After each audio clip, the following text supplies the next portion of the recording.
My daughter called me from the parking lot of a Walmart on a Tuesday afternoon in October. I was in the middle of folding laundry when my phone buzzed. I saw her name and picked up immediately. Not because something felt wrong, but because she almost never called during the day. She texted. Everyone under 40 texts. "Mom?" That was all she said, just my name. But the way she said it, I set down the shirt I was holding. "Where are you?" "The Walmart on Crescent Mill Road."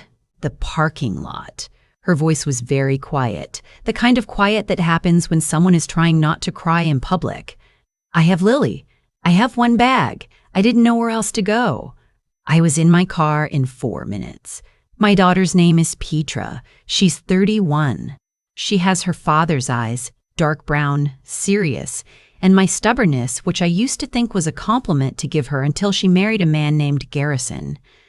Garrison Albrecht. I want to be precise about this because I want you to understand that I am not a woman who throws words like charming around carelessly, but Garrison was charming. The first time Petra brought him to my house for dinner, he helped me clear the table without being asked thoughtful questions about the landscaping business I'd spent 30 years building, and told me my brisket was the best he'd ever had. I believed him on all 3 counts. I should have looked closer at how easily the words came. His father, I'll call him what Petra called him, which was Dad, though I always called him Mr. Albrecht to his face and worse things in my head, was the managing partner of a commercial real estate firm that had been in the Albrecht family for 2 generations. When Petra and Garrison married, the father offered Garrison a senior position at the firm. It seemed like a gift. Garrison framed it that way. "We'll have stability," he told Petra, "real security." What he didn't say was that security in the Albrecht vocabulary had always meant control. I need to back up. I need to tell you about the land because that's where this story actually begins, even though I didn't know it was a story yet. When my husband Leonard passed 11 years ago now, pancreatic cancer, 7 weeks from diagnosis to the end, he left me with 2 things I wasn't expecting. The first was a handwritten note tucked inside his Bible that said, "You were the best decision I ever made." I still have it in the nightstand drawer. The second was a property. Leonard had bought it quietly years before as what he called a long thought. 4 acres on the north edge of town, right off Route 9. A good corner. Commercial zoning. He'd been paying the taxes on it himself from a small account I didn't know existed. Not because he was hiding it from me, but because he was the kind of man who liked to present a finished thing rather than a half-formed idea. He died before he finished the idea. So the land came to me. I'd in here. Sell it? I'm not entirely sure why. People told me to. My accountant, my sister, a well-meaning neighbor who had opinions about widowhood and liquidity. But every time I thought about signing the papers, something in me went quiet and stubborn. So I just kept paying the taxes. Kept the deed in a lockbox in my closet. Kept the land. Years passed. Petra met Garrison. They married. Lily was born. My granddaughter, 8 months old at the time of that phone call, round-faced and serious-eyed in a way that reminded me of Petra at that age. And at some point, without my fully realizing it, the Albrecht firm had expanded. They'd acquired 3 properties in our county, developed 2 of them into a small strip of professional offices, and releasing the 3rd to a pediatric clinic. That 3rd property, I learned this only after I started making calls, sat directly adjacent to Leonard's 4 acres on Route 9. Not on them, adjacent to them. But here's the thing about adjacency. It matters enormously when you need an access road. The Walmart parking lot was mostly empty that Tuesday, October, mid-afternoon, cold enough that Petra had Lily bundled in a fleece jacket with small bear ears on the hood. They were sitting on a bench near the cart return. Petra had a duffel bag at her feet. I pulled up and got out. I didn't ask questions. I took the baby and buckled her into the car seat. I keep in my back seat. I have always kept a car seat, ever since Lily was born, because I am a grandmother, and that is what we do. And then I put the duffel in my trunk and I said, "Okay, let's go home." Petra didn't say anything for the first 15 minutes of the drive. I didn't push. I know my daughter. She processes things in order from the outside in. If you interrupt that process, she shuts down entirely. Finally, from the passenger seat, Garrison's father called me into his office this morning. He said the firm was restructuring. He said my position was being eliminated. She paused. I do the firm's bookkeeping.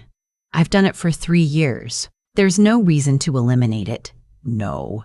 He gave me a box for my things. He had security walk me to my car. Her voice stayed even, but I could see her hands in her lap, fingers pressed together.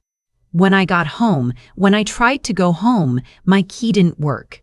The locks were changed. I had Lily with me because it was my late start day. I always pick her up from my neighbors at noon on Tuesdays. She stopped. I called Garrison. He didn't answer. I texted, nothing. I nodded slowly. I kept my eyes on the road. I didn't know what to do, she said. I sat in the driveway for a while. Then I drove to Walmart because I just needed to be somewhere with lights on. I reached over and put my hand on hers for a moment. Then I put it back on the wheel. All right, I said. All right, what? All right, let's figure out what they've done. She slept that night, which surprised me. I had set her up in the guest room, put Lily in the old portable crib I kept from when Petra was small, and I sat at my kitchen table after midnight with a cup of coffee and a notepad, and I started writing things down. Garrison's father had the firm. Garrison worked for the firm. The firm had property adjacent to Leonard's land. The firm had fired Petra from the bookkeeping position she'd held for 3 years. The locks on the house, a house that, I was now recalling very clearly, had been purchased 4 years ago with a mortgage taken out in Garrison's name alone, because Petra hadn't had enough credit history yet, or so they'd said. I wrote, whose name is on the deed to the house? I wrote, what does the bookkeeping show? I wrote, when did this start? Then I called my attorney. Not at midnight, I'm not unreasonable, but at 8 the next morning. His name is Douglas, and he has handled my affairs for 22 years, and he picked up on the second ring. I need you to look into something, I said. Actually, a few things. It took Douglas about a week to start putting pieces together, and another week before he called me and said, you need to come in.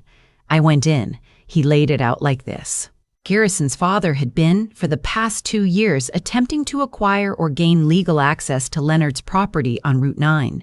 He needed that land for an access road. Without it, the pediatric clinic lease was in jeopardy.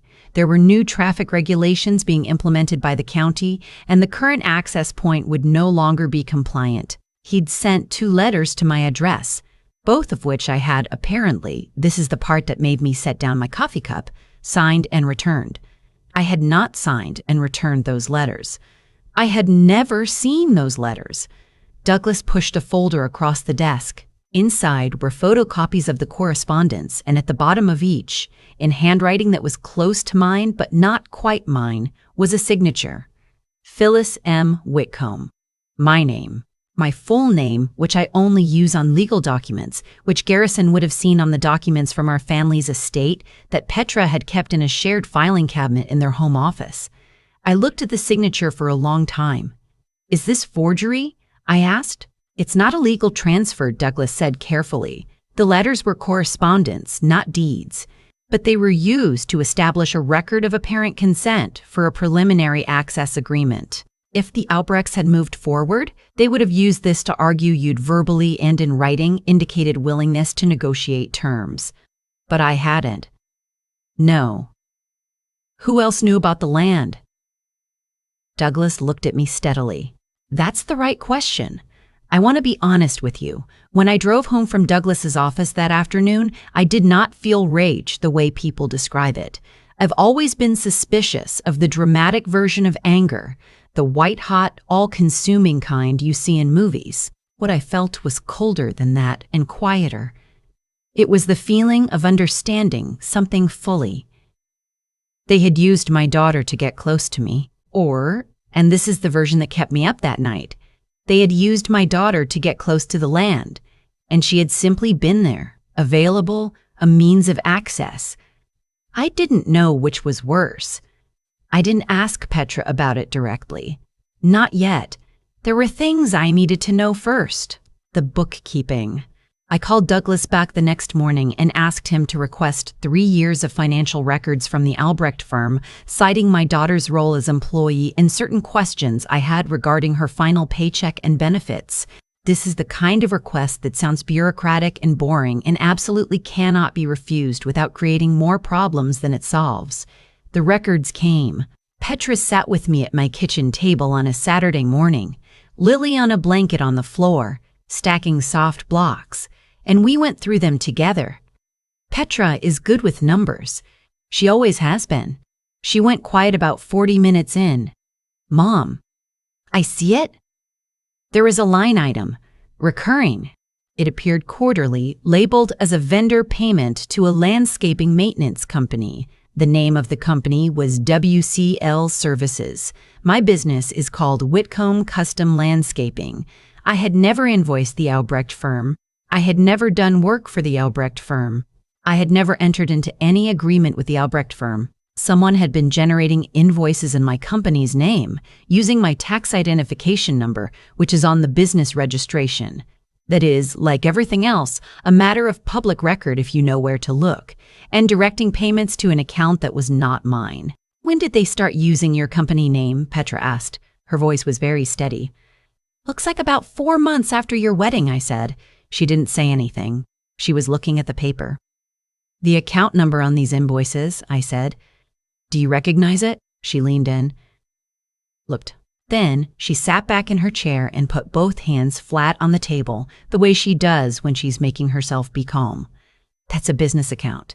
Garrison opened it about a year after we were married. He said it was for freelance consulting work. I never saw the statements." Lily knocked her block tower over. It fell with a soft thud and she laughed. Douglas moved quickly after that. He contacted the county assessor's office regarding the forged correspondence. He flagged the fraudulent invoices to the appropriate authorities and filed a formal complaint. He also, this is the part that I want you to understand clearly because it's important, sent a very specific letter to the Albrecht firm. The letter explained that Phyllis M. Pa Whitcomb, owner of record of the 4-acre parcel at Route 9 and Calderon Crossing, had become aware of unauthorized use of her signature in correspondence related to said parcel and would be taking no further meetings, calls, or communications regarding any access agreements. Furthermore, the lease arrangement for the clinic property, which, due to the pending traffic compliance issue, required resolution within 90 days, would need to be addressed through proper legal channels without any expectation of cooperation from Mrs. Whitcomb. Douglas also, as a separate matter, terminated the business relationship between Whitcomb Custom Landscaping and the Albrecht firm by notifying them that no such relationship had ever existed and that the matter had been referred to the appropriate authorities. I did not speak to Garrison's father. I did not speak to Garrison. I had nothing to say to either of them that Douglas couldn't say more precisely. Garrison called Petra twice during that period. She let him go to voicemail. The messages were, from what she described to me, a series of shifting explanations. At first that the locks had been changed for security reasons, while some work was being done on the house. Then that there had been a miscommunication with the firm, then in the final message, something that sounded like the beginning of an apology but ran out of steam before it arrived anywhere. She didn't call back. I asked her once, in the way I try to ask my daughter things, carefully, from the side rather than head-on, whether she had known anything about the land, about what they were trying to do. She looked at me the way she used to look at me when she was 9, and I'd asked whether she'd broken something. Not guilty. Hurt. "I knew he was interested in your property," she said. "He asked about it once. I told him it wasn't for sale. I thought that was the end of it." "It was never for sale," I said. "I know, Mom. We didn't say anything else about it for a while." Lily was sleeping in the next room. Outside, it had started to rain. "Did you love him?" I asked. I hadn't meant to ask it. It came out anyway.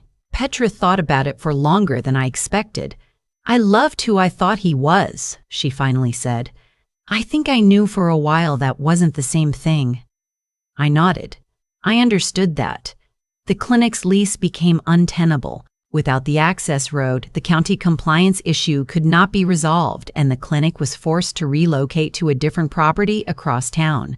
The Albrecht firm absorbed a significant financial loss on the lease termination. The firm itself, as I understand it through Douglas's careful updates, faced additional scrutiny related to the invoicing issue. It was not the first time, apparently, that creative bookkeeping had appeared in their records, and Petra's 3 years of documentation turned out to be useful to people asking questions I was not involved in asking. I did not pursue any of this personally. I am 63 years old. I have a landscaping business to run and a granddaughter who has just discovered that she can pull herself up to standing using the edge of my coffee table. I do not have energy to waste on men who thought they were smarter than me. There is one more thing I want to tell you. About 6 weeks after Petra came home, she drove back to the house she'd shared with Garrison to collect the rest of her things. I went with her, not because she asked me to, but because I asked her if she wanted me to come, and she said yes. We loaded boxes. It was a gray morning, efficient and quiet. In the home office, behind a filing cabinet, she found a folder she hadn't packed. She flipped it open. Inside were printed copies of property tax records for Leonard's land, a printed map of Route 9 with the parcel highlighted, and 3 pages of handwritten notes in Garrison's handwriting.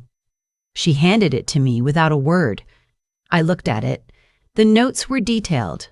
They included an estimate of what the parcel was worth as an access easement, a timeline for approaching me, and a note at the bottom that said, "Best approach through P. Wait until she's comfortable." I folded the papers. I put them in my coat pocket. I looked out the window at the yard, which needed work, I noticed, the kind of work I could have quoted in my sleep. And I thought about Leonard, who had bought 4 acres on a corner lot because he had a long thought that he never got to finish. I finished it for him. Or maybe I'm still finishing it. That feels more accurate. Petra filed for divorce the following month. She is living with me for now, which I will be honest with you, has been one of the better developments of recent years. Lily took her first steps in my living room, between the couch and the armchair, on a Sunday afternoon in December. She fell the first time, sat down hard, looked surprised, then got up and tried again. That's the nature of it, I think. You fall. You sit there for a moment, you get up. The land on Route 9 is still mine. I started talking to an architect about it. Nothing formal yet, just conversations. Leonard would have liked that, I think. He always said the best ideas take time to become themselves. I'm in no hurry. I've been thinking about something Leonard used to say when a job went sideways. A client who didn't pay, a crew that cut corners, weather that ruined 3 weeks of work. He'd sit at the kitchen table and say, "Well, what did we learn?" Not as a lecture, just as a genuine question to himself, out loud, like he was filing something away for later.